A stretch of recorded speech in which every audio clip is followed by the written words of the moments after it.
Həmin gün evə əsəbi qayıdan Tələt Güneli yenə təhqir edir, qardaşına xəbər çatdırmaqda günahlandırır və Afiqin kişi olmadığını bir daha dilinə gətirir.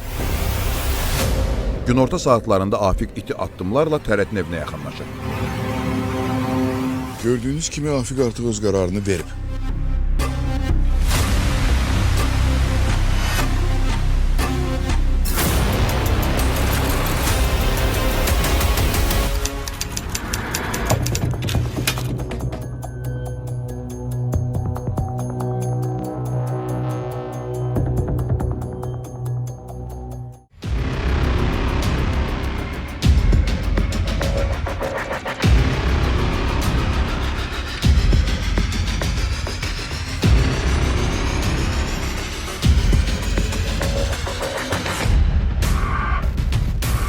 Bu gördüğünüz insanlar birbirine yad insanlar değil. Tələt Günel'in hayat yoldaşı, Afik ise Günel'in kardeşidir. Sadece olarak Tələt ipe sapa yatmayan, yoldaşına zulmeden, Afik'e ise her gördüğünde sen ne zamandan kişi olmuşsan diyen bir insandı. Ama bu mənzərə daha ne kadar devam edebilir göreceğiz.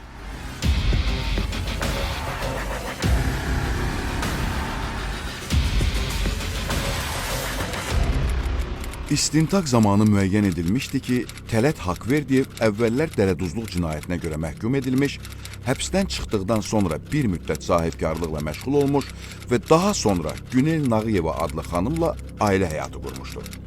Qohumları və qonşuları onu ailəsinə qarşı etinasız və kobud ifadələr işlədən bir şəxs kimi xarakterizə etmişlər.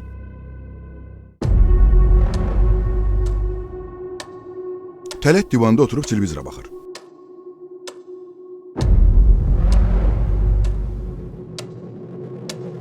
Günel onunla söhbət etməyə çalışır. Qardaşı Afiqin onun üçün bir iş təklifi olduğunu deyir. Uzun müddətdir işsiz qalan Tələt kiminsə yanında işləyə bilməyəcəyini, pula ehtiyacı olmadığını deyir.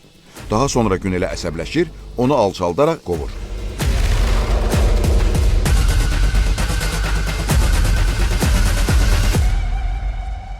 Günel üçün bu cür alçaldıcı davranış artıq gündəlik hala çevrilib. O özünü ələ almağa çalışır, mətbəxdə bir qədər işləyir və sonra qardaşı Afiqə zəng edərək vəziyyətdən bezdiyini söyləyir. Afiq ona səbirli və təmkinli olmağı tövsiyə edir. Məhkəməyə verdiyi ifadəsində Afiq Nağıyev demişdir: "Mən və bacım valideynlərimizi uşaq ikən itirdiyimiz üçün bir-birimizdən başqa heç kimimiz olmayıb.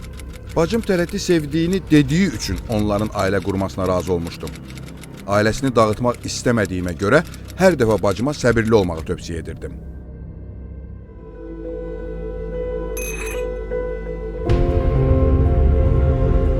Tələt əyləncəsindən qalmırdı. O özündən yaşca kiçik Könül adlı bir xanımla münasibətdə idi. Tez-tez onunla görüşür, sevdiyini deyir, gizli pullarının olduğunu söyləyir və hər gün ona daha çox bağlandığını bildirirdi. Onlar birlikdə vaxt keçirirlər. Könül də Tələtin ailəli olduğunu yaxşı bilir.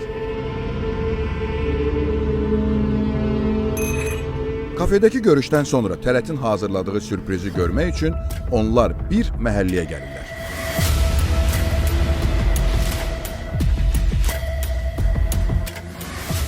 Tələt Könül'e yarım tikilini göstererek bu evi onun için tiktiğini söyleyir.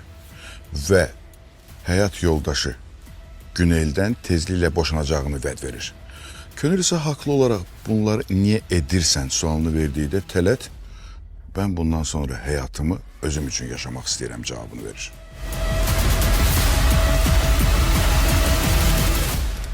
İstintaq və məhkəmə zamanı verdiyi ifadədə Könül Hətəmzadə belə demişdir: "Tələt mənə evlənmək vədi vermişdi. Həyat yoldaşı ilə münasibətlərinin olmadığını deyirdi. Mən də bu səbəbdən onunla görüşürdüm. Heç vaxt Tələtin mənə qarşı pis rəftar etdiyini görməmişəm."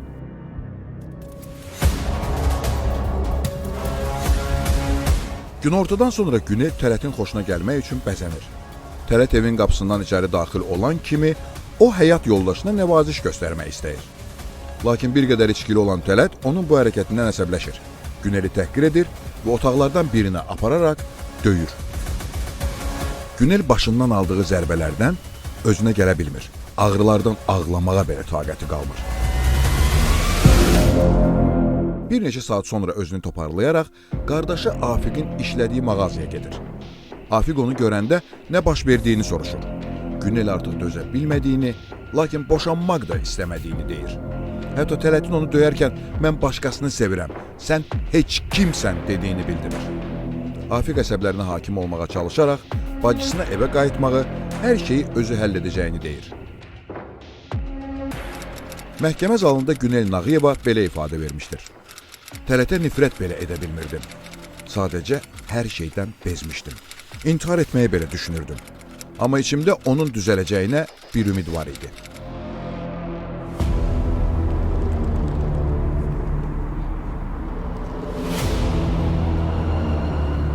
Ertəsi gün səhər Tələt könüllə şəhərdə gəzişirdi. Onu həyat yoldaşından ayrılacağını və bu məsələnin yaxın zamanda həll olunacağını bildirdi. Bu vaxt Afiq Tələti izləyərək parkda olduğunu öyrənir və könüllə birlikdə yaxalayır. O Tələtə yaxınlaşıb deyir: "Sən nə cür kişisən? Necə adamsan?" Tələt ayağa qalxaraq Afiqi kənara çəkir və deyir: "Sən kişi deyilsən. Bacının üzünə tüpürsəm də bir söz deməyə cəsarətin çatmaz." Sonra könüllə birlikdə parkı tərk edir. Bu hadisə Afiq üçün son damla olur.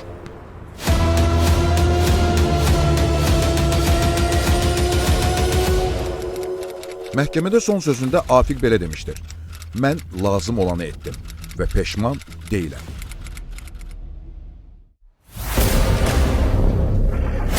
Həmin gün evə əsəbi qayıdan Tələt Güneli yenə təhqir edir, qardaşına xəbər çatdırmaqda günahlandırır və Afiqin kişi olmadığını bir daha dilinə gətirir. Günorta saatlarında Afiq iti addımlarla Tələtin evinə yaxınlaşır. Gördüyünüz kimi Afiq artıq öz qərarını verib.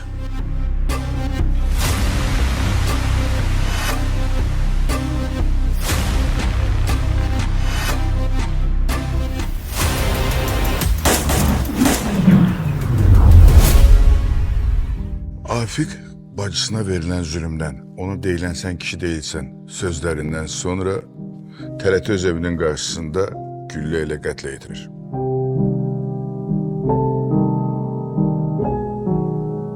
Və sonradan Afiq könüllü surətdə polisə təslim olur.